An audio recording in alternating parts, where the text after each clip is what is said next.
என்னுடைய பெயர் கிரிஜா ஸ்ரீதா. ஆட்டிசம் பாதித்த குழந்தைகளோட பேரண்ட்ஸுக்கு நான் கவுன்சில் பண்ணிட்டு இருக்கேன். ஏன்னா அவங்கள்ட்ட பேசி அந்த குழந்தையோட லெவலை பார்க்கும்போது நம்ம மேற்கொண்டு என்ன செய்யலாங்கிறத அவங்களுக்கு சஜஸ்ட் பண்ண முடியும். என் டாக்டர் பேர் ஐஸ்வர்யா.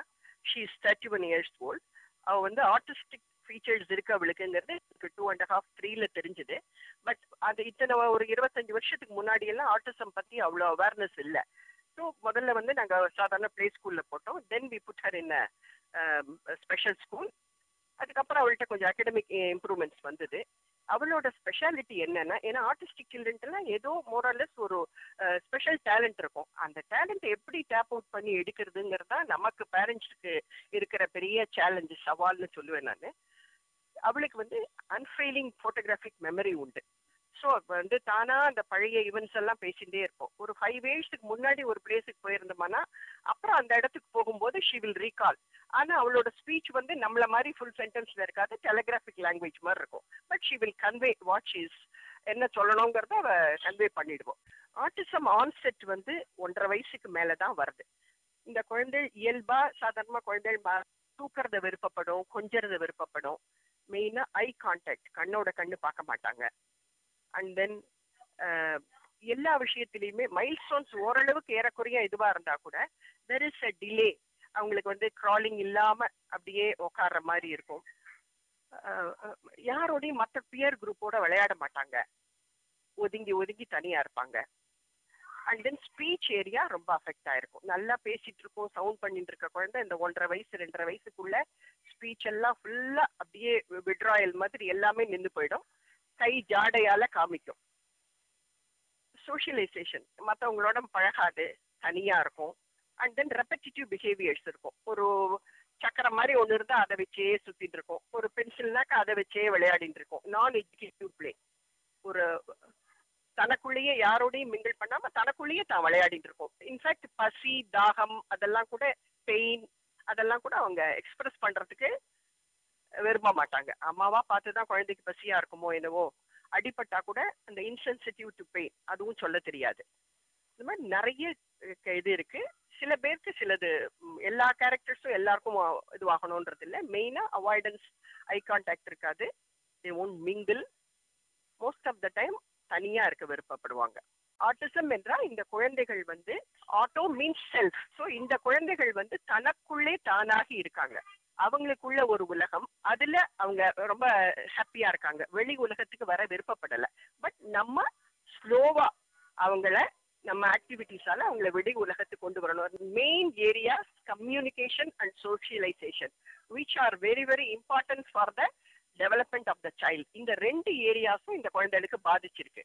இன்டெலெக்சுவல் இருக்கு, ஆனா அதை வந்து ப்ரூவ் பண்ண முடியாம இருக்காங்க, கூண்டுக்குள்ள அடைக்கப்பட்ட ஒரு இது மாதிரி.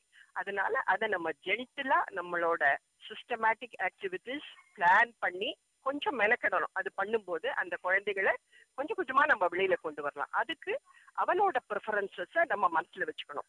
குழந்தைக்கு என்ன பிடிச்சிருக்கு, பாட்டு பிடிச்சிருக்கா, அவன் டிவி பார்க்கலன்னா நம்ம பாட்டுக்கு உட்காந்து டிவி பார்க்க கூடாது. அவனுக்கு என்ன பிடிக்கும், கேம், அது அவனா நம்ம அந்த குழந்தை லெவலுக்கு நம்ம போய் தான் அவங்கள இது பண்ணணும்.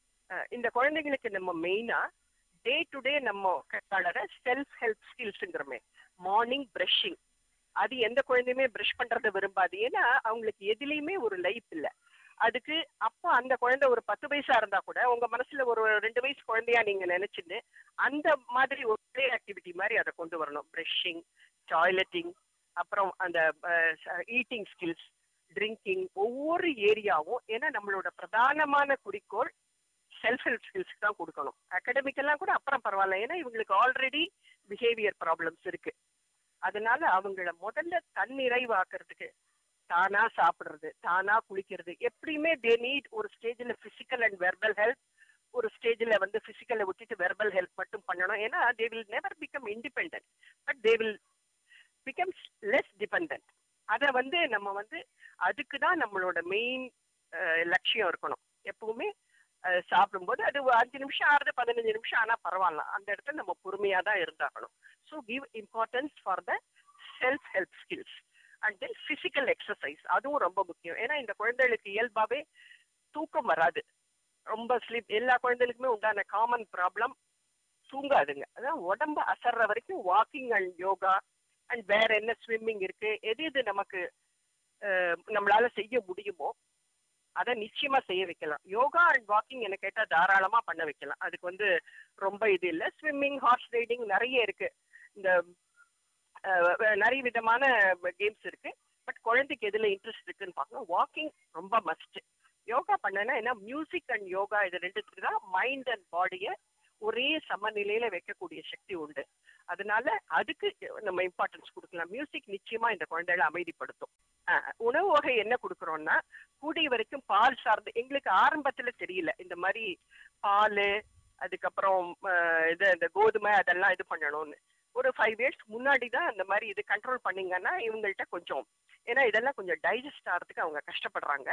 ஸோ இதை கொஞ்சம் நீங்க பார்த்துட்டீங்கன்னா பிஹேவியரும் அதுல வந்து உங்களுக்கு ஒரு இது தெரியும், சேஞ்சஸ் தெரியும்னாங்க.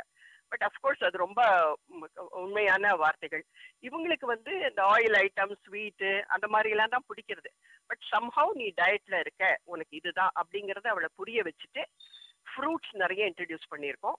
ஆனா இந்த மாதிரி இதெல்லாம் கூடிய வரைக்கும் as far as possible we avoid. எங்க போனா கூட வேண்டாம், கேக்ஸோ ஃப்ரைட் ஐட்டம்ஸோ கூடிய வரைக்கும் அவாய்ட் பண்ணிடுறோம். ஃபுட் ரெஸ்ட்ரிக்ஷன்ஸ் இந்த குழந்தைகளுக்கு ரொம்ப ஹெல்ப் பண்றது.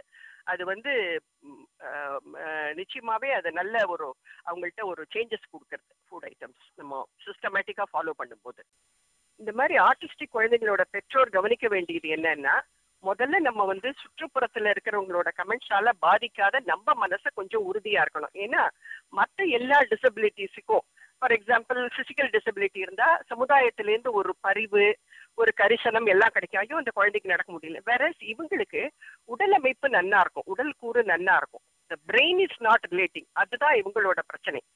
கேள்வி கேட்டா என்ன பதில் சொல்றதுங்கிறதே அவங்களுக்கு தெரியறது இல்லை. they will repeat. அது மாதிரி இருக்கும்போது பேரண்ட்ஸ் தான் கொஞ்சம் நம்ம வந்து முதல்ல அந்த குழந்தைங்க எப்படி ஹேண்டில் பண்ணணுங்கிறத நம்ம தயார்படுத்திக்கணும். அது வந்து என்ன கேட்டா ஒரு மதருக்கு ஆட்டோமேட்டிக்கா வந்துடும்.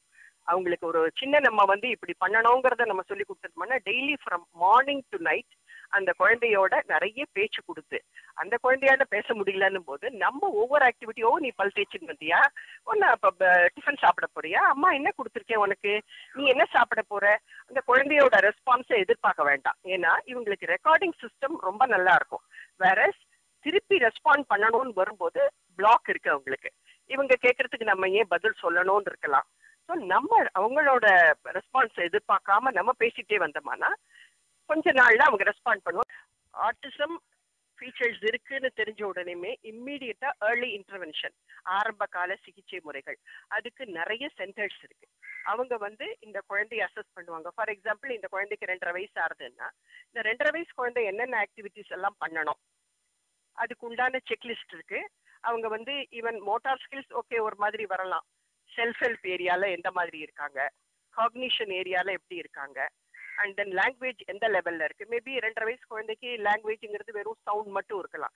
ஸோ ஒன்லி அந்த குழந்தைய அசஸ் பண்ணும்போது we will get a clear picture. 2.5 வயசு குழந்தை ஒரு வயசு லெவல்ல தான் இருக்கு பேச்சுல, அந்த 5 ஏரியாஸ்ல என்னென்ன இருக்கு. ஏன்னா மேஜரா 6 வயசுக்குள்ள நம்ம குழந்தை டெவலப்மெண்ட் இந்த 5 ஏரியாஸ்குள்ளேயே அடங்கி போயிடுது.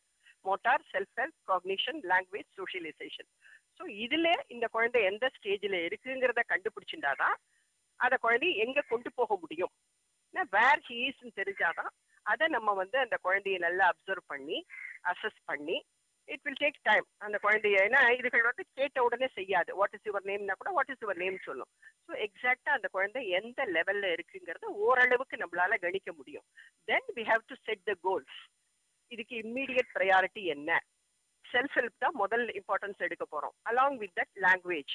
ஸோ இந்த ஏரியாஸ்ல என்ன கோல் செலக்ட் பண்றோம் அதை மதருக்கு புரிய வச்சு, அம்மா ஏன்னா ஸ்கில் ட்ரைனிங்கிறது வீட்டில் மட்டும் நம்ம பண்ண முடியாது, ஸ்கூல்ல மட்டும் பண்ண முடியாது. 2 இடமும் சேர்ந்து பண்ணும்போது தான் அந்த குழந்தை பெனிஃபிட் ஆகும். So how to go about அந்த ஸ்கில்ல எப்படி பண்ணணுங்கிறத அம்மாவுக்கு புரிய வைக்கணும். ஸ்பெஷல் எஜுகேட்டரா இருக்கவங்க அம்மா டவுட்ஸ் வந்தா அதை நம்ம கிளாரிஃபை பண்ணணும். ஏன்னா இது வந்து நம்ம குழந்தைய குற்றம் சொல்ல முடியாது. அவன் பேசலன்னா நம்ம என்னென்ன பண்ண முடியும். சில நான் வெர்பலாவும் குழந்தைகள் இருக்க சான்ஸ் உண்டு. ஸோ பேசலன்னா நான் வெர்பல் ஸ்டைல்னா அதுக்கும் எக்ஸ்பிரஸ் பண்றதுக்கு தனி வழிமுறைகள் இருக்கு. அந்த குழந்தையோட சைன் லாங்குவேஜ் எப்படி என்னங்கிறதையும் நம்ம பார்த்துக்கணும். ஸோ முதல்ல அசஸ் பண்ணி அந்த குழந்தை என்ன லெவலுக்குன்னு தெரிஞ்சுட்டு then we have to set the goals and we started இந்த ஸ்கில் ட்ரெயின் பண்ண ஆரம்பிக்கணும்.